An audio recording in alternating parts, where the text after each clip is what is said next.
Y bueno, continuamos. Ahora daremos paso a nuestro taller, cómo incorporar la salud digital y llevar la experiencia del paciente a otro nivel, PROMS y PREMS. Para ello, nos acompaña el doctor Carlos Besos, quien es CEO del Instituto para la Experiencia del Paciente en España. Bienvenido. Adelante. Hola, muy buenas tardes en México, muy buenas noches aquí en Madrid. Muchas gracias por la invitación a RNA Smart Health y por supuesto a todos los que están asistiendo. Espero que mi charla sea de utilidad y de interés para ustedes. Bueno, vamos a hacer una introducción a la experiencia de paciente, sobre todo pensando en PROMS y PREMS. No hay muchas diapositivas enfocadas en PROMS y PREMS, sino que irá apareciendo a lo largo de la charla, aunque habrá un momento en que explicaremos brevemente qué son, para los que no lo sepan, aunque creo que la mayoría están familiarizados. Bueno, la primera parte de la charla va a ser un poquito más teórica y al final iremos a casos reales y prácticos justo con esta aplicación de PROM y PREM. Entonces, al principio explicaremos qué evidencia existe sobre el trabajo con experiencia de paciente respecto a la utilidad y al valor que tiene. Un poco qué es la experiencia de paciente, dirán, bueno, ya lo sabemos. Pues es que hay varios enfoques y depende en qué tipo de sanidad se trabaje, los enfoques son diferentes, ¿no? Veremos las aplicaciones, cómo se puede convertir en un proceso y, bueno, qué experiencias hay, como les decía, los casos prácticos en calidad asistencial, en tecnología y en investigación sanitaria y ensayos clínicos. Bueno, ahora vienen como 4 slides de bibliografía, pero no se asusten, vamos a ser muy por encima. ¿Sí? No estoy compartiendo pantalla. Vamos a ver, vamos a entrar y salir otra vez.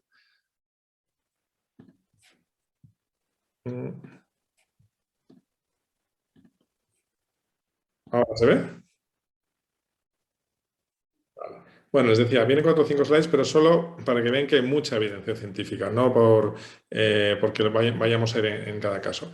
En cualquier caso, la evidencia lo que nos dice es que la experiencia de paciente aporta valor en al menos de 5 maneras, ¿no? Directamente un valor terapéutico en cuanto a resultados clínicos, otro en lo que es la mejora de la adherencia terapéutica, en calidad de vida, en lo que es la relación médico-paciente y comunicación, en estilos de vida, y habría otra más, pero esta todavía no hay una evidencia concluyente respecto a lo que es el valor económico. Sí se sabe que se producen ahorros, pero el tema, y además conocen los trabajos de Michael Porter seguramente, de sanidad basada en el valor, pero el link concreto entre una actividad y un ahorro concreto está por ver, ¿no?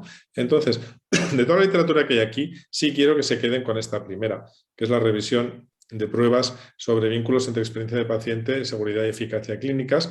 Es un metaanálisis de Doyle, Lennox y Bell, y aunque ven que es de 2013, y este grupo ha publicado recientemente también algo de este tema, creo que relacionado con la adherencia. No hay un metaanálisis nuevo ni mejor.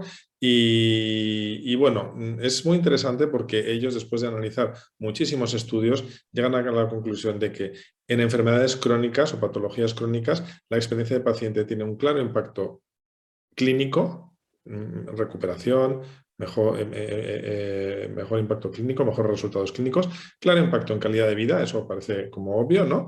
Porque es como tratar mejor al paciente, y claro impacto económico, pero eso, sin ver el vínculo exacto. Y desde entonces no ha habido un metaanálisis mejor y más completo, ¿no? En este sentido.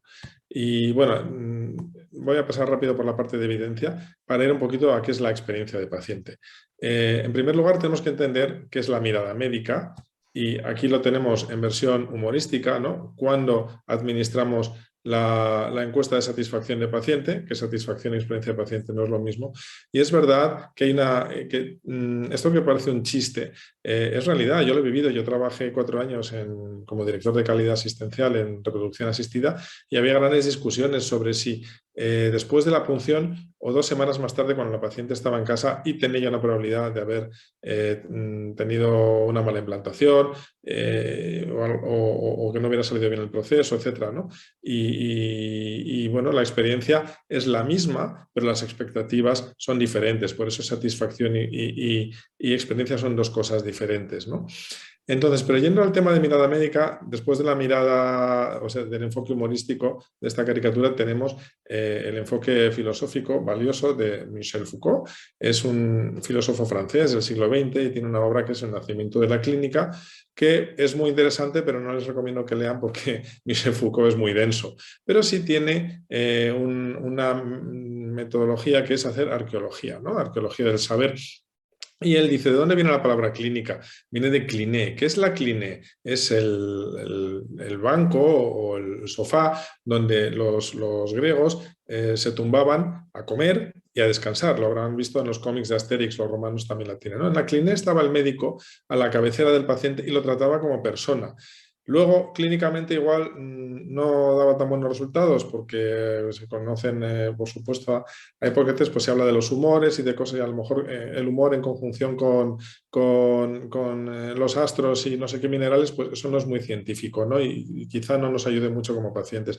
Pero Michel Foucault se fija que a partir del siglo XV-XVI empiezan a venir las disecciones de cadáveres, la mirada médica se centra en el cuerpo, empieza a mirar dentro, empiezan a verse relaciones entre quizá lo que experimentamos por fuera como dolor, como malestar, tiene que ver con lo que pasa dentro, y en el siglo XIX se descubren los agentes patógenos, los microorganismos, y la mirada médica ya encuentra un culpable de todo y se centra no solo no solo en el organismo, en partes del organismo y en los patógenos que atacan el organismo. En el siglo XX esa mirada médica entra en un proceso industrial que es muy bueno porque ha permitido que la salud llegue y la atención médica a muchísima gente y que se pueda pagar, cosa que sería inviable sin unos procesos industriales, pero nos lleva a fragmentar y compartimentar la sanidad, a trabajar en silos. Y ahora con la tecnología sería un último paso, ¿no?, que nos recoge Foucault.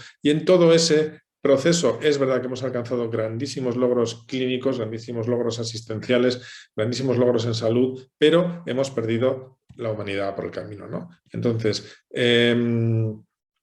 la mirada médica no, se centra eso en el cuerpo, pero solo ve este plano de la experiencia del paciente y las personas estamos hechos de múltiples planos, perdón, y nuestra experiencia por eso tiene varias dimensiones, ¿no? ¿Y qué planos son los de la experiencia del paciente?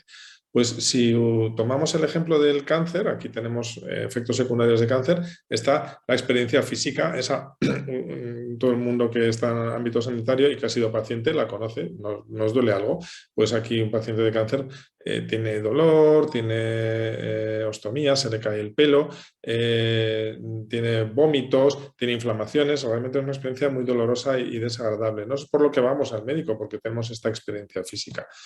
Tenemos una experiencia asistencial, esta también es conocida, ¿no? ¿Qué nos pasa en el hospital? ¿Cómo nos tratan? Aquí es donde muchas veces se dice, esta es la experiencia de paciente. No, es una parte. Aquí ya están los temas de comunicación, están los temas de privacidad, están también los sesgos que tenemos como, yo no soy profesional de la salud, lo digo en plural para aquellos que lo sean, o que tienen los profesionales de la salud, que tienen sesgos como todo el mundo, como tienen los pacientes o los políticos o los militares, ¿no? Todos tenemos sesgos y pueden culpabilizar al paciente, etcétera, etcétera, ¿no? Y hay una experiencia social muy importante. Piensen en algunas patologías donde tener esta patología implica salirte del sistema económico, ¿no? Eres persona autónoma que trabajas por tu cuenta y tienes cáncer, sales del sistema económico, pierdes tu identidad, eras director de departamento de una multinacional y ahora estás 2 años fuera o 6 meses de baja y ya no eres nadie, ¿no? Habrán oído el tema de el cáncer es una lucha, etcétera. No sé si es una lucha o no, creo que los pacientes lo viven de manera diferente, pero impacta en la identidad en la que tú vives, ahora soy enfermo, y en la que te dan los demás, ahora tienes que luchar. Y se reconfiguran también las relaciones familiares y sociales. Hay familias que se rompen ante un cáncer y hay familias que se unen ante un cáncer, ¿no?, de un paciente. Hay una experiencia psicológica y emocional, esta empieza a ser más conocida, ¿no? Pero bueno, el 90% de mapas de experiencia de paciente que hacemos ilustran que hay depresión y ansiedad, hay aislamiento social, uno puede sentir ante una patología miedo, ira, mucha culpa, estuve fumando y ahora tengo cáncer o EPOC, ¿no? Las relaciones cambian completamente con los demás y no solo hay sentimientos negativos, sino también afectos positivos, ¿no? Y es una repriorización total de la vida. Cuando hacemos a veces formaciones de mapas de experiencia de paciente y cogemos el ejemplo del cáncer, a veces usamos otros, lógicamente, ¿no? Y decimos, bueno, hagamos un mapa de experiencia de cáncer. Pues todo el mundo, no, pues lo primero que hay que hacer es esto, lo segundo, lo de más allá. Y digo, ¿y si ahora les dijeran que ustedes tienen cáncer? Les cambia la cara y dicen, bueno, mis hijos, tengo que poner orden en mi vida, mi familia. O sea, hay una repriorización total de la vida y esa empatía tenemos que lograrla, ¿no? Y luego hay una experiencia simbólica, que no es un tema académico, es real. En el caso de cáncer, ¿no? Significa muerte socialmente. Cambia el tiempo, ¿no? Me queda poco tiempo. Hay negociaciones con los poderes del más allá en nuestra cabeza. Y para que vean que esto no es una fantasía o que nos pertenece solo al plano anecdótico, la adherencia a los tratamientos está muy influida por esto, ¿no? Por ejemplo, en EPOC, los pacientes muchas veces no se toman la medicación, que son inhaladores, porque no son pastillas. Y dicen, bueno, o sea, eran pacientes que tienen un bajo nivel cultural. No, no, es pacientes como ustedes o como yo, que racionalmente saben que se trata de medicación, pero en el día a día no. De la misma manera que hay personas que pueden saber que el tabaco es malo y fumar, ¿no? Es decir, lo que tú piensas y lo que tú haces están disociados y nos dicen específicamente, es que no son pastillas. Y dices, pero bueno, pero es medicación. Y ya entramos en unos discursos curiosos que tiene la gente, ¿no? Lo hemos visto también en dermatitis atópica, ¿no? Como dicen, no, es que mi enfermedad no vale, ¿no? Porque no hay enfermedades que valen más, que tienen más atención, y si enfermedad no vale es que yo no valgo, ¿no? Y entonces eso afecta directamente a cómo se manejan los tratamientos. Ayer lo estuvimos viendo en el caso de reproducción asistida, en un taller que hicimos, ¿no? Ahí la parte simbólica es muy importante. Todo lo que es muerte, sexualidad, reproducción, está muy cargado simbólicamente. ¿Qué expectativas hay sobre una mujer si no tiene hijos? ¿Qué expectativas hay sobre un hombre si él es la parte, no, es impotente, no puedes, y como que deja de tener valor social? Eso es muy importante y afecta directamente a nuestra conducta mucho más de lo que pensamos, ¿no? Entonces tenemos estos 5 planos de la experiencia de paciente, de los cuales 2 son evidentes. Quizá el emocional empieza a serlo, ya hay psicólogos, ya empieza a hablarse de que la asistencia psicológica es muy importante también en respiratorio, también en reproducción, etcétera. Mucho más invisibles son la experiencia social y la simbólica, ¿no? Y que sean invisibles no quiere decir que no sean importantes. Decía Antoine de Saint-Exupéry en El Principito, que no es un libro para niños, que lo esencial es invisible a los ojos, y es verdad. Veamos qué cosas son esenciales. Aquí estas fotos ven pues, unas actividades que hacemos, que son cafés con pacientes. Las hacemos sin ánimo de lucro, sencillamente por estar con ellos, por escucharlos. Ven que tienen unos post-its sobre la mesa porque tratamos pues, cada trimestre algo diferente, ¿no? Entonces, algunos verbatims que salen, pues es por ejemplo que te dicen, no es lo mismo saber mucho de una enfermedad, lo que debe hacer un médico, que vivir una enfermedad. Esto igual me lo puede decir un compañero mucho mejor. Se te cae el pelo, pero lo vas a recuperar. Te sientes muy mal, pero te vas a sentir mejor. O no te vas a sentir mejor, pero estos recursos te van a ayudar, ¿no? Un verbatim que me llamó mucho la atención, que era de una doctora, decía, ay, he mandado a hacer cientos de resonancias hasta que mi madre no pasó por una, no supe lo que eran de verdad, ¿no? Qué frío, qué miedo, ¿no? Te metes ahí en ese túnel y no lo había pensado nunca, ¿no? Y decir, bueno, igual tenemos que cambiar esta parte de la asistencia, ¿no? Voy un poquito rápido por esta parte que es más teórica. Entonces, esta parte invisible, ¿cómo la podemos sacar? Pues tenemos que distinguir entre intereses y necesidades. Si preguntamos directamente a los pacientes, como si nos preguntan directamente a nosotros, de ahí venía este chiste, ¿no? Llega uno, focus group, ¿qué necesitan ustedes como consumidores para que podamos innovar? Y dicen, pues más descuentos, ¿no? Si yo pregunto a un paciente, perdón, Me va a decir pues, que la enfermera sea amable, que haya rapidez, que no esté en lista de espera, que no esté en colas, que si tengo una habitación individual, mejor que si la tengo que compartir, ¿no? Pero ¿qué hay detrás de que el personal sea amable? No estamos en un restaurante, no es que es más agradable que te sonría el camarero, no, está mi dignidad personal. Y mi dignidad personal es importante porque estoy en una situación de dolor y de incertidumbre. No es, vamos a ser simpáticos, yo he vivido, soy paciente cardíaco o cardiológico, enfermeras muy serias, nada simpáticas, que me han respetado mucho como paciente, me han ayudado, me han apoyado. No tienen que ser un maniquí, tienen que ser una persona competente, profesional, que me trata con respeto. Cuando hablamos de rapidez, no hablamos lo mismo de esperar como en la cola de, no sé, ante el cine, bueno, ya no hay colas de cine, ahora es por internet, pero bueno, a que me sirvan una comida. No, no es solo, ay, es que tengo otras cosas que hacer, no. Tengo cáncer y me voy a morir en 2 años. Pues mi tiempo es muy, muy, muy, muy valioso, ¿no? Cuando hablamos de habitación individual, pues no hablamos de confort solo, hablamos de intimidad, igual tengo que llorar.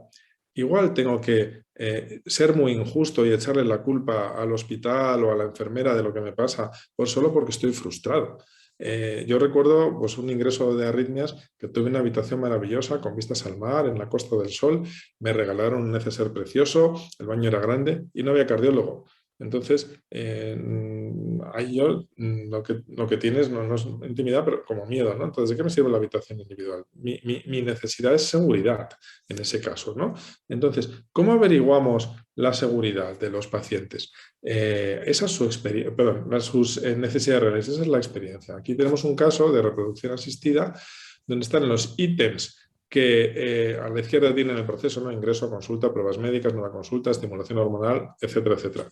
Y qué les preguntaba la encuesta, por el trato, por la competencia médica, si estaban contentos, la encuesta de satisfacción. ¿Qué les pasaba a los pacientes? Pues tenían miedo, mucha necesidad de información, vergüenza de preguntar, dolor, mucho dolor, mucha ansiedad, ¿no? Por tanto, esta encuesta no recogía para nada lo que era la experiencia del paciente. Ahí es donde me di cuenta que esto era algo diferente y que teníamos que preguntar de manera diferente. Y aquí les decía que íbamos a hablar de PROMS y PREMS. Y aquí es donde aparecen los PREMS. Esta experiencia la puedo recoger cualitativamente. No me atrevo a preguntar, por ejemplo, que digan los pacientes. La puedo ver como observador. Yo veía que las pacientes salían de la consulta llorando y que quien las atendía de verdad eran las asistentes. Y yo les preguntaba, ¿pero el médico no les ha explicado bien? Y entonces el médico tenía que preguntar siempre si habían entendido. Los pacientes siempre le respondían que sí y le respondían con una sonrisa generalmente y salían y se derrumbaban porque no habían entendido el 80% de la información ni lo que implicaba, porque ya venían muy estresadas. No porque sean idiotas, perdón por el adjetivo, no es como lo de los inhaladores. La gente no es que sea tonta, es que tiene otras cosas, tiene emociones, tiene experiencia social, tiene experiencia simbólica y no ser madre simbólicamente es tremendo para muchas mujeres. Otras, al contrario, no quieren ser madres y van a la clínica de reproducción, hay estudios que lo demuestran, para aparentar ante sus familias que hacen algo, ¿no? Es decir, también es una expectativa social. Por lo tanto, aquí es donde un PREM, un Patient Reported Outcome, Experience Measure, un cuestionario que midiera, podemos ver el miedo, la ansiedad, la necesidad de información y que se pudiera cumplimentar, toda esta parte cualitativa nos la podría ayudar a cuantificar y la podríamos correlacionar con los outcomes clínicos, por ejemplo, ¿no? Entonces, ¿quiere decir esto que hay que desechar las encuestas de satisfacción? No, para nada. Son muy útiles para conocer las expectativas, son muy útiles para todo el tema de grandes números, de grandes volúmenes. Pero no son accionables. No me gustó la comida, pero no sabemos por qué no le gustó. Es porque usted es musulmán y le pusimos carne de cerdo. ¿Es porque estaba mal cocinada? ¿Es porque usted tiene algo en su lengua, una patología porque está con una medicación o un tratamiento de cáncer, ¿no? Y sabemos que hay desnutrición en los hospitales por tratamientos de cáncer y de POC, ¿no? Pero le estamos preguntando por la comida y no lo que está pasando allí, ¿no? Entonces, sirve para las cosas grandes, sirve para tendencias. Necesitamos ver cosas grandes, pero también necesitamos bajar al barro, al detalle, ¿no? Entonces, ya en la práctica, todo esto de qué es la experiencia de paciente, que al final es un conocimiento, porque la experiencia de paciente está este maravilloso enfoque del Better Institute en Estados Unidos, que sirve para crear un servicio mejor, ¿no? Al final, hay gente que la usa para captar, yo he trabajado en reproducción asistida, es para captar pacientes, pero no solo es para captar pacientes, es porque podemos mejorar, como dice el estudio de Doyle y Lennox, y el otro se me ha olvidado, perdón, porque podemos mejorar los outcomes clínicos, porque podemos mejorar la calidad de vida y porque podemos ahorrar dinero. ¿Y cómo vamos a hacerlo? Pues tenemos que estructurar la experiencia de paciente, de dejar de ser acciones del departamento de marketing o se le ha ocurrido al jefe de servicio de nefrología o a una enfermera a convertirlas en un proceso. En España, un congreso muy interesante que es el de la Sociedad de Directivos de la Salud, SEDISA, y bueno, hace un par de años empezaron a dar premios de experiencia de paciente y fue muy loable. Y les juro que el 100%, antes de la pandemia, ahora no sé en qué ha quedado, eran para acciones individuales que se les ocurrían a individuos, pero no a acciones, y luego eran apoyadas por la dirección, pero no a políticas de una organización, ¿no? ¿Y cómo es este proyecto? ¿Cómo es este proceso? Bueno, hemos dicho que hay que generar estos tres ítems, ¿no? Que nos dice la literatura, y entonces, ¿qué tenemos que hacer para tener impacto clínico, bienestar y costes? Bueno, tenemos que escuchar a los pacientes primero. ¿Cómo les escuchamos? Pues hay muchas metodologías y muchas maneras, y primero en cualitativo, primero es una conversación, una entrevista, después más, luego pueden ser grupos de discusión. Aquí es donde entra el mapa de experiencia de paciente, pero luego lo tenemos que cuantificar, y ahí es donde están los Patient Reported Experience Measures, los PREM. ¿Por qué? Porque vamos a poder traducir lo que nos han dicho en cualitativo a cuantitativo. Y esa dicotomía que existía entre, es que si tengo cuantitativo no es accionable y si tengo cualitativo no sé de qué estoy hablando en términos numéricos, a cuánta gente, no me siento escuchado. Bueno, cuánta gente, qué perfiles, en qué situaciones, eso lo podemos ver cuantitativo. Y esto es ya donde lo podemos cruzar, por eso el PREM es casi mágico, ¿no? Y entonces cuando tenemos qué es lo que sucede, a cuánta gente le sucede y todas las variables cuantitativas que podemos ver, sociodemográficas, etcétera, ya podemos transformar esa experiencia de paciente. Y si tenemos varias maneras de transformarla. Si la transformamos con involucración de pacientes, ahí es donde vamos a tener los ahorros. Estamos haciendo ahora un proyecto maravilloso en 5 hospitales de Madrid, justo en dermatología, y sencillamente lo que te dice alguien que está viviendo el proceso como usuario y las ideas que te aporta, que no se le habrían ocurrido a un consultor, no que el consultor no tenga ni idea, por supuesto, él va a ir a su Lean, él va a ir a sus procesos, a sus tiempos, el doctor va a ir a los outcomes clínicos, por supuesto, pero la interacción entre todos también es mágica, porque nos va a permitir que todos los puntos de vista no solo se tengan en cuenta, sino que se generen ideas compartidas, nuevas desde los puntos de vista. Y luego, ¿cómo medimos todo eso? Y ahí es donde están los PROM y los PREM. Aquí también está el NPS, por supuesto, están las encuestas de satisfacción, están otras escalas que podamos usar, y están los PROM, que son los resultados reportados por pacientes. Luego les contaré un caso muy bueno donde se cruzan los PROM y los PREM, y están los PREM, ¿no? Bueno, y este es el proceso, no me voy a entretener. Vale, vamos a ver cómo se aplica esto. Bueno, antes de las aplicaciones vamos a ver, perdón que se me ha acordado la diapositiva de aplicaciones donde PROMs y PREMs, ¿en qué son? Bueno, hemos visto los planos de la experiencia de paciente, ¿no? Y entonces la experiencia física nos da resultados clínicos, los que nos dan las pruebas médicas, por ejemplo, las radiografías, las resonancias, y tenemos también en la parte física los resultados reportados por pacientes. En la parte asistencial, perdón, que tengo que mover mi propia pantalla, tenemos las experiencias, los PREM, reportadas por pacientes. En el plano emocional tenemos resultados clínicos, lo que nos puede decir un psiquiatra, por ejemplo. Tenemos resultados reportados por pacientes, una escala de ansiedad, por ejemplo, de depresión, y las experiencias reportadas por pacientes, porque las emociones no solo son las que puedan medirse psiquiátrica o psicológicamente, sino pueden ser todas estas interacciones que hemos visto de relaciones familiares. Tenemos el tema social, trabajo, relaciones personales, rutinas diarias. Aquí también podemos aplicar PREMs. Y en la parte simbólica, de momento, no podemos aplicar escalas PREM que existan. Es un tema que es un poco un campo virgen, ¿no? Perdón, que no puedo pasar la diapositiva. Entonces, al final, la experiencia de paciente la podemos medir de dos formas. con la satisfacción, que son percepción del tratamiento en función de expectativas. Una pregunta típica sería valore la amabilidad del personal.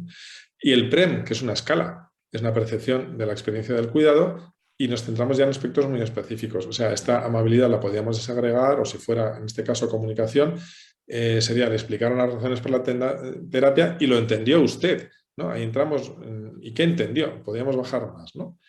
Y bueno, aquí tenemos un caso real de cómo funciona. Esto es un estudio que se hizo en reproducción asistida. Hicimos la guía de... lo diré. Bueno, la guía de experiencia de paciente para mujeres lesbianas que van a reproducción asistida. Bueno, sobre todo era más que para las mujeres, para las clínicas, qué tenían que hacer con este público, ¿no? Que ya puede ser en algunos casos hasta el 20% de su clientela. Y bueno, hay una cosa que tiene la literatura muy clara, se sabe desde los años 80, a mayor nivel de ansiedad, menores probabilidades de embarazo. Y aquí con una recogida de PREMS y con una recogida de escalas de ansiedad se podía ver que las pacientes lesbianas tenían un mayor nivel de ansiedad y que correlacionaba con menores tasas de embarazo. Y ahí tú sí les podías decir a los médicos cómo, no solo les dabas la guía, porque la guía te podían decir, muy bonito, voy a usar lenguaje inclusivo, muy bonito, ya sé que la paciente vuelve una vez que va a una clínica, ya sé que ya ha salido del armario antes ante su familia y ahora sale del armario ante la sociedad entera, en su trabajo, sus amigos, sus jefes, su abuela, a la que no se lo había dicho, porque claro, tener un hijo lo ve todo el mundo. ¿Y con quién lo tienes? Pues con Eva.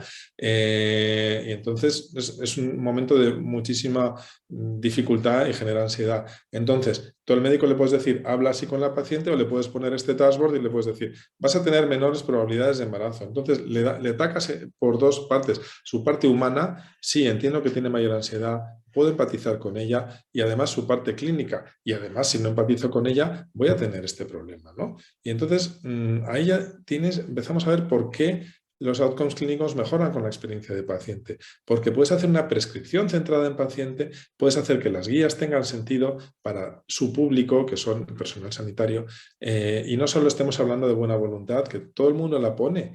Claro que nadie quiere discriminar a una paciente lesbiana, por supuesto, pero nos come el día a día, tenemos nuestras costumbres, no estamos formados. Hay que hacer una formación de trabajar con pacientes lesbianas. No tengo tiempo, ahora no puedo, pero con estos datos yo puedo abrirme. Y al revés, cuando hacemos prescripción centrada en paciente, con una medicación podemos ir a lo mismo. Si tenemos un dashboard así como médico, y yo sé, y veremos luego un caso, que el 67% en España de las mujeres mayores de 55 años con EPOC pierde su rol familiar y cae en depresión, y tengo ese dato, cuando vuelva a venir una señora mayor, ya empezaré a preguntarle por su rol familiar y podré decirle, ¿y usted no quisiera volver a cuidar de su familia? Y son mujeres que son más bien amas de casa, ¿no? Volver a cocinar, pues entonces sería interesante que ampliara su capacidad pulmonar, en vez de decir, es que usted fuma y es mala y tus pulmones están mal. Que no lo hacemos con mala voluntad, por supuesto, o le damos una explicación científica a esta persona abrumada, ¿no? Entonces, con PROM y PREM logramos estos dashboards y podemos dar herramientas de comunicación a los médicos, ¿no? Entonces, casos, vamos a ver los casos. Tenemos casos de calidad asistencial y gestión hospitalaria, casos de tecnología y casos de investigación y ensayo clínico. Y ya no voy a entretener en la teoría, vamos a la realidad. Y aquí tendríamos, esto fue cuando empezamos, que éramos muy chiquititos, una formación de 2 horas, muy pequeñita, en el Hospital Clínico de Madrid, que es uno de los grandes hospitales de España. Pero lo que salió al formar lo que era un mapa de experiencia de paciente era que había, ya les he dicho que el estrés y la ansiedad aparecen muchas veces, antes de las operaciones de cirugía cardíaca, muchísimo estrés y ansiedad, y ahí se empezó a reflexionar por qué con estos mapas de experiencia que hicimos sin pacientes, esta foto es real, ¿no?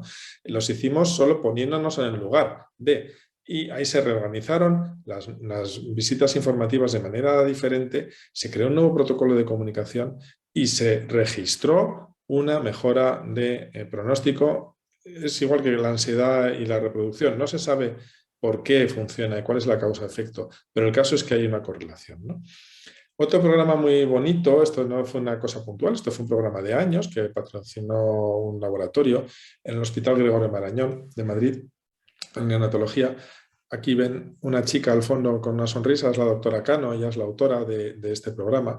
Ella es psicóloga y bueno, se dio cuenta que en neonatología había una conflictividad muy grande entre mamás y papás. Y investigando se dio cuenta que venía porque tener un niño prematuro es un nivel de ansiedad tremendo, de mucho miedo, y eso generaba una tensión en la pareja y una tensión además donde la madre pues se ponía como una leona a defender a su niño y con miedo a que muriera, y el padre podía reaccionar de varias maneras.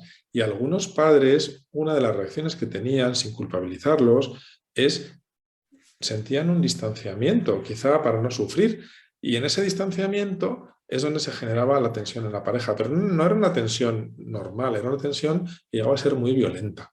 Y entonces, ¿qué sucedía? Que los profesionales de la salud no sabían cómo aplacar esa tensión real, incluso aunque lo bajaran, seguía ahí porque no se iba a la causa raíz, y que les recomendaban una cita con el psicólogo. ¿Cuándo? En 3 semanas había cita. Y la doctora Cano planteó con esta observación lo que me dices, capturar la experiencia de paciente. La tenemos capturada. Vamos a transformarla. Y una de las cosas, hablando también con los pacientes, es, nos vendría muy bien tener el psicólogo aquí, no esperar a la cita. Muy bien, pues ella creó el servicio de psicología a pie de cuna.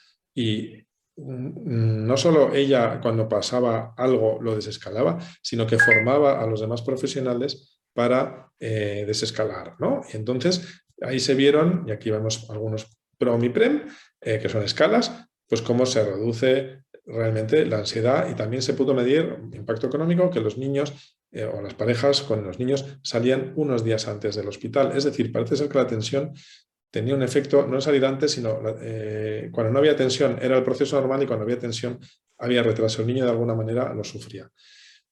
Otro caso muy interesante, aquí es el Hospital de Granollers, este no es cliente nuestro, pero me encanta.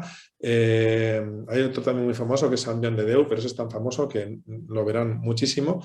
Es el Hospital Infantil Sant Joan de Déu, y este de Granollers, ven las fotos, aquí ven los pacientes, hablamos de transformar la experiencia de paciente, están haciendo su mapa, están haciendo sus medidas de transformación, y aunque la literatura nos habla de que la experiencia de paciente tiene resultados en enfermedades crónicas, aquí lo vemos, es ambulatorio. Hemos visto también proyectos en urgencias, y ahora seguramente quizá trabajemos en uno. Se puede ir a temas agudos también, y ahí se centran no tanto en el outcome clínico como en los costes, ¿no? Y aquí un caso muy bueno de cruce de PROMs y PREMs, y además estamos súper orgullosos, lo hemos publicado en septiembre, que es el desarrollo de las primeras escalas PROM y PREM para terapias respiratorias domiciliarias. El cliente en este caso era Vitaler, y aparte de ser un trabajo precioso porque no existían, Vitaler desarrolló una app donde y recogía electrónicamente los resultados de las escalas, y ahora se están cruzando los datos con inteligencia artificial y con un business intelligence, y pasan cosas muy interesantes. Los PREM, por eso les decía la diferencia entre satisfacción y experiencia, y por qué es importante ese conocimiento de lo que vive el paciente. El trabajo cualitativo nos enseñó que la familia era muy importante en la gestión de la EPOC, de la ELA, etc. Así que se incluyeron preguntas sobre relaciones familiares. Ahora que se cruzan, vemos que donde las escalas de relaciones familiares indican fuerte afecto, fuerte apoyo familiar, se reducen los síntomas como las exacerbaciones. ¿Qué pasa por dentro? Pues que hay mayor adherencia. ¿Qué estamos viendo también en cualitativo ahora? Que donde mejoran los outcomes clínicos, mejoran las relaciones familiares. ¿Por qué? Porque no se tensan, se genera un círculo virtuoso. Y aquí ven ya tema clínico, tema de calidad de vida y tema de costes, porque aquí podemos también regular muchísimo mejor el uso de los recursos como es el oxígeno. En tecnología sanitaria, nosotros esto no estaba en nuestro scope, que la experiencia de pacientes se pudiera usar en tecnología sanitaria, hasta que por casualidad nos llamó al Hospital de la Fe de Valencia y dijo, uy, tenemos que crear para el síndrome confusional agudo, que es un delirio que te da en urgencias, vamos a crear una gamificación para recuperar antes a los pacientes. Y entonces, bueno, lo que nos enseñó el trabajo cualitativo, el mapa de experiencia de paciente, también proyecto de bajo coste, se hizo en un workshop, no se hizo los otros estudios que han visto, por ejemplo, el de PROM y PREM, pues llevó medio año, o sea, es una investigación en profundidad, ¿no? Y que ha dado lugar a una publicación. Esto fue muy rápido, pero se vio enseguida que los pacientes no se pueden recuperar rápido, se vio enseguida que lo primero que tienen que hacer es volver a recuperar su memoria, quiénes son, antes de dedicarse a la rehabilitación. Y se vio muy rápido que en cuanto dejan el hospital vuelven a recaer. ¿Por qué? Porque estaban muy atendidos y de repente se sienten solos, ¿no? Por lo tanto, era mucho más interesante, antes de hacer ninguna gamificación, invertir un poquito en recuperación de la memoria con asistentes de voz. Era muy importante también, se vio que la fisioterapia y la psicología estaban infrautilizadas y se podía tener resultados mejores, y tener una monitorización post-alta. Esto se hizo un año antes, no, 2, de la pandemia, y ya se vio que era muy importante digitalizar aquí y no obligar al paciente a que volviera al hospital, porque lo que le pasaba no es que le pasaba algo real, sino que se sentía solo y tenía miedo. Por lo tanto, atendido online, se le reducía ese miedo y sabía qué hacer, ¿no? Y más en tecnología, muy interesante. Esto es un proyecto europeo financiado por la Comisión Europea que se llama ROSIA y es para la rehabilitación de 7 patologías en sitios aislados. O sea, imagínense, no sé, no conozco la realidad latinoamericana, ¿no? Pero un pueblecito en Chiapas, algo en la montaña en Oaxaca, ¿no? Es que estuve en México hace casi 30 años y algo recuerdo y le tengo mucho cariño, ¿no? Y bueno, parte de lo que se ha visto al trabajar con los pacientes es que, por ejemplo, ninguna rehabilitación cardíaca va a funcionar bien si no tenemos pares que nos motiven y se rehabiliten con nosotros. Qué interesante sería que pudiéramos hacer, si estás en áreas aisladas y no hay pares como tú, tener una comunidad virtual de pacientes, ¿no? Que se animen y que ahí sí que entra muy bien la gamificación, etcétera, ¿no? Y entonces hicimos el mapa de experiencia de paciente, escuchar, y ven a la izquierda con los 5 planos, ¿no? Físico, psicológico, social, etcétera, etcétera. Cómo es la experiencia, y luego ahí podemos transformar como to be experience, ¿no? ¿Cómo puede ser? Adelante. ¿Me queda poquito? ¿Perdón? Ah, no, perdón. Y aquí tenemos un elemento de transformación, ¿no? ¿No? Y aquí podemos ver qué impacta económicamente, etc. Gracias, mi amor. Y bueno, pues tendremos más casos, ¿no? Aquí en insuficiencia cardíaca, lo mismo, como se puede crear un caso de uso basado en la experiencia de paciente, y hemos visto cómo no, en caso de insuficiencia cardíaca, cómo no comprenden los sistemas de salud porque ya son muy mayores, tienen muchas dudas sobre seguridad de datos, necesitan sentirse tranquilos con la monitorización, y todo esto lo puede incorporar la tecnología, ¿no? Y bueno, ya por último, en investigación y ensayos clínicos, pues, a ver, voy un poquito más rápido. Ah, no, esto era, perdón, antes de eso, por ejemplo, el tema que les he contado de prescripción y adherencia, ¿no? Solo un porcentaje pequeño de los pacientes comprende al médico en la consulta porque está abrumado emocionalmente, no porque no tenga capacidad de comprender. Cuando los médicos hablan de situaciones que los pacientes conocen, ¿quiere usted volver a ver a sus nietos los domingos? ¿Quiere usted volver a caminar y subir la montaña como lo hacía antes sin fatigarse? La prescripción y la adherencia aumentan. Y el uso de PROM y PREM y Real World Data pues le da al médico mayor evidencia, ¿no? Y aquí casos reales, ¿no? Nueva terapia de EPOC, hay que hacer un switch de doble a triple terapia. ¿Cómo lo hacemos? Vemos escuchar al paciente ese proceso, lo que les decía, que hay depresión, aislamiento social, que hay un tema de género, lo que les decía antes, las mujeres mayores, más bien amas de casa, que pierden su rol social y caen en depresión, y que los inhaladores no son percibidos como medicina. Con este grupo, ¿qué podemos hacer? Y con estos insights que son accionables y que luego podemos medir en cuantitativo si esto es así, ¿no? Pues podemos ver qué mensajes de prescripción en paciente son útiles, cómo podemos trabajar para que los inhaladores sean vistos como medicación, qué formación se les puede dar a los pacientes desde enfermería, etcétera, etcétera, etcétera, ¿no? También un tema otro switch, ¿no? Muy interesante cuando se trata de aplicar biosimilares, pues los pacientes lo rechazaban. ¿Por qué? Porque el médico en su discurso metía la palabra barato. Entonces, esa palabra ya les decía a los pacientes que les hacía pensar, siendo falso, que les daban el tratamiento malo y les generaba ira. Y entonces, pues algunos se callaban y se iban, pero otros tenían momentos de ira ahí en la consulta, ¿no? Y bueno, la compañía farmacéutica que nos encargó este estudio nos lo había encargado para diseñar publicidad. ¿Qué materiales de información hacen falta para los pacientes y los médicos? Y lo que se vio es que si de lo que se trata es que el tema costes les genera desconfianza y que no entienden el valor del medicamento biosimilar, era mucho más fácil formar a las enfermeras y más barato y abordar este tema en la consulta de enfermería y ya está, se acabó el problema, ¿no? Esto es un trabajo que estamos haciendo en Colombia, muy interesante, no ha terminado, y es para ver el impacto de medicación sobre diabetes. Y quiero introducir el tema del valor socioterapéutico, ¿no? Por ejemplo, para acceso a mercado. Tú puedes decir cuál es el valor funcional de tu producto, pues reduce la falla renal en diabetes, el valor farmacoeconómico, pues va menos al hospital, pero también el valor socioterapéutico. Aquí hemos visto, muy interesante, que esta medicación baja la libido. Al bajar la libido, en el grupo social del que estamos hablando, que es los de menos ingresos, eso genera ruptura de parejas, con consecuencias económicas para las mujeres. Por tanto, las mujeres dejan de tomar la medicación por miedo a perder a la pareja. Y también hemos visto que también se producen despidos por ir a orinar mucho a causa de la diabetes en trabajos muy precarios, ¿no? Entonces, aquí tenemos campos de acción, de acceso a mercado, donde podemos decir, podemos trabajar sobre las comunidades locales, podemos trabajar sobre los empleadores locales, sobre este tema, para que los pacientes puedan ser adherentes, ¿no? Y en el tema de ensayo clínico, pues hay mucha evidencia que muestra que hay un dropout, una salida de ensayos clínicos muy grandes de pacientes que tiene que ver mucho con las expectativas, se les ha reclutado diciendo que tienen una esperanza, firman el consentimiento que dicen que van a morir prácticamente y que me eximen de responsabilidad.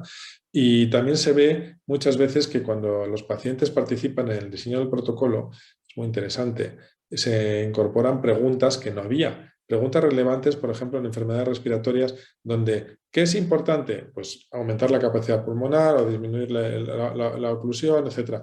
Pero luego hay un síntoma menor que no tiene importancia porque no te juegas la vida, que son los mocos, pero son una molestia constante para los pacientes. Pues vamos a investigar y vamos a hacer el ensayo para que también este síntoma lo podamos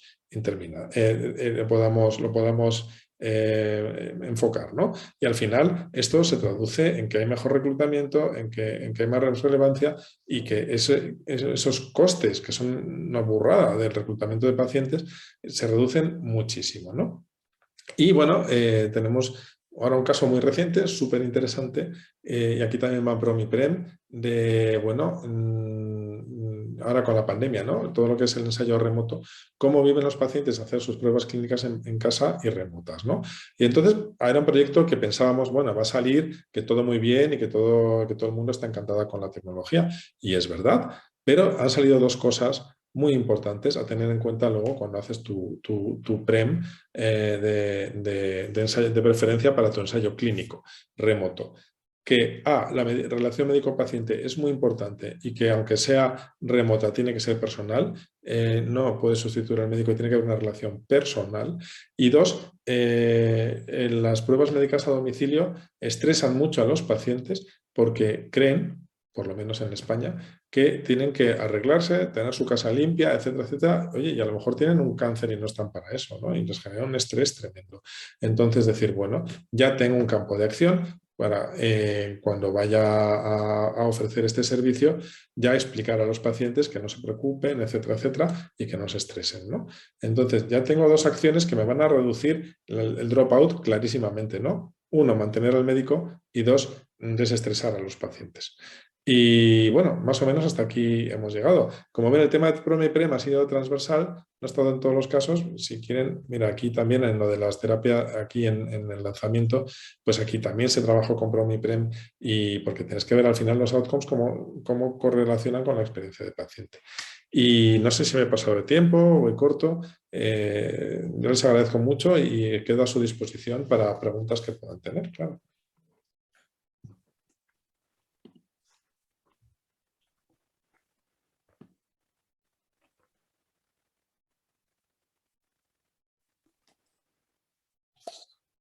No escucho nada, perdón, si están hablando. Muchas gracias. Listo. Ahora sí, ya estamos aquí juntos. Sí, hay varias preguntas para usted. ¿Todavía estamos en tiempo o tenemos suficiente tiempo? Pregunta uno. Dado que no es lo mismo experiencia de paciente que satisfacción del paciente, hoy hay áreas dedicadas a la satisfacción y atención al usuario. ¿Deben tener dos áreas o cómo afrontar organizacionalmente el tema? Vale, esto depende un poquito o bastante del tipo de organización del que estamos hablando, ¿no?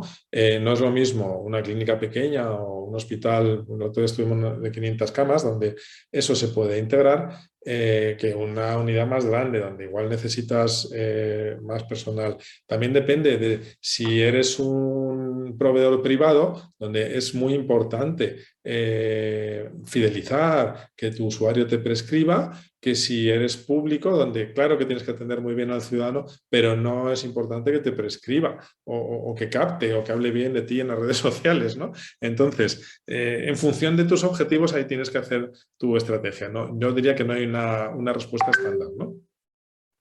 De acuerdo. En su experiencia, ¿los médicos y personal asistencial se implican en esa evaluación de PROMs y PREMs?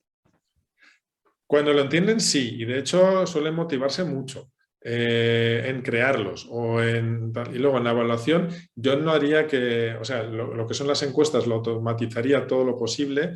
A veces son un poco pesadas, hay que intentar que sean cortitos y hay que intentar que, claro, lo bueno del PROMIPREM es que lo tengas no como una foto, sino como una película, que puedas medirlo varias veces al año, pero tampoco tanto que la gente se canse y no lo haga, porque te interesa tener la muestra más amplia posible. Sí, les interesa mucho luego lo que es la evaluación de los resultados.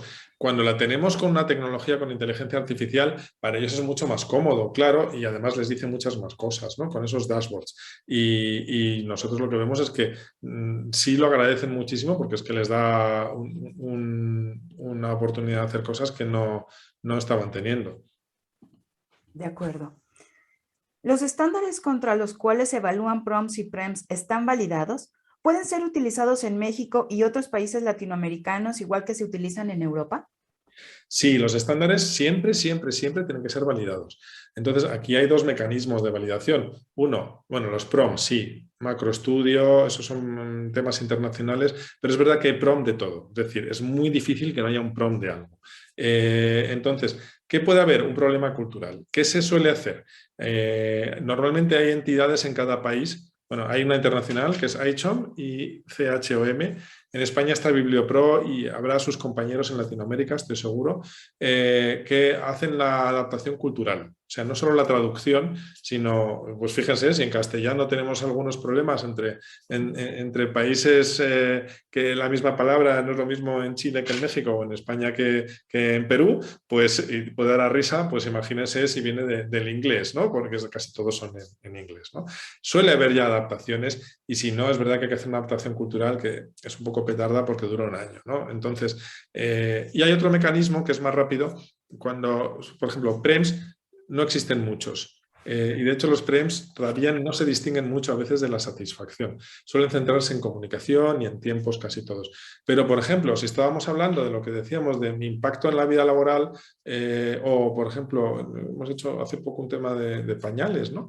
En personas mayores, las irritaciones, etcétera, etcétera. ¿Qué supone tener una irritación y oler mal, ¿no? Y que respecto a las relaciones familiares, pues eso no está en ningún lado, hay que crearlo.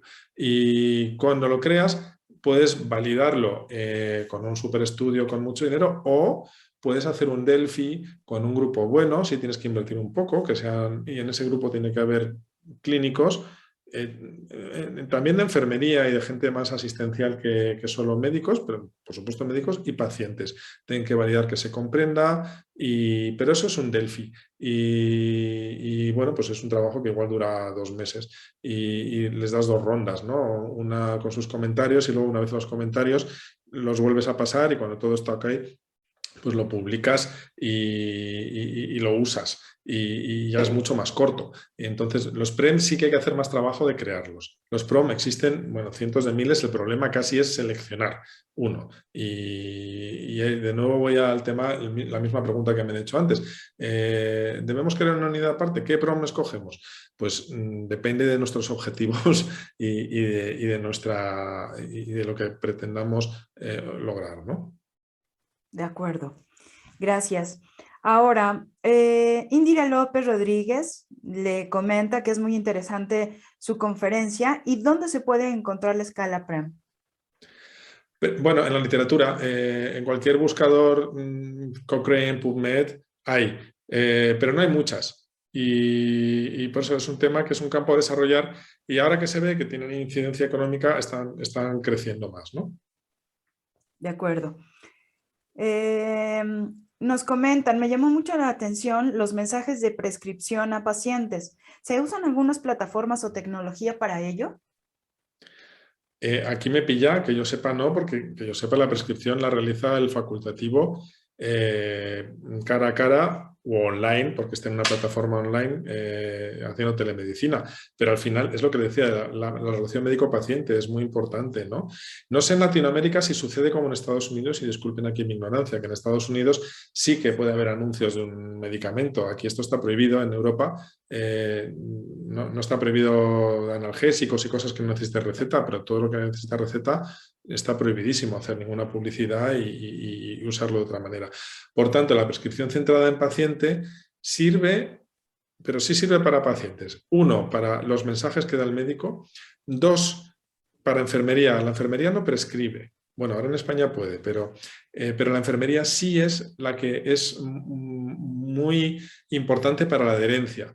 Muchas veces al médico lo ves 10 minutos, pero a la enfermera lo ves a las curas, la ves en la consulta de enfermería y ella es la que, entonces, si ella comprende estos mensajes, es muy útil. Y luego, cuando como laboratorio trabajas con asociaciones de pacientes, pero no para influirles, sino sencillamente porque estás trabajando temas hemos visto de enfermedades raras, de cómo apoyarlos, etcétera. Sí es importante devolverles ese feedback y sí es importante que ellas entiendan, ellos tienen sus expertos, o sea que la parte clínica la van a entender perfectamente, pero ahora, por ejemplo, estamos con un tema de derivaciones en sarcomas y es muy importante hablar el mismo lenguaje. Y las asociaciones de pacientes son muy militantes y tienen sus objetivos. Cuando digo políticos no me refiero a políticos de partido, pero oye, que baja el precio, que me hagan este protocolo, etcétera, ¿no? Y son muy luchadoras en esto. Y necesitas un lenguaje común y ahí esta prescripción centrada del paciente nos ayuda a nosotros como médicos o laboratorios a entender cuáles son las necesidades de ellos y tener una base común, ¿no? Claro, de acuerdo, muchas gracias. Excelente presentación y mensajes, doctor. Gracias por acompañarnos.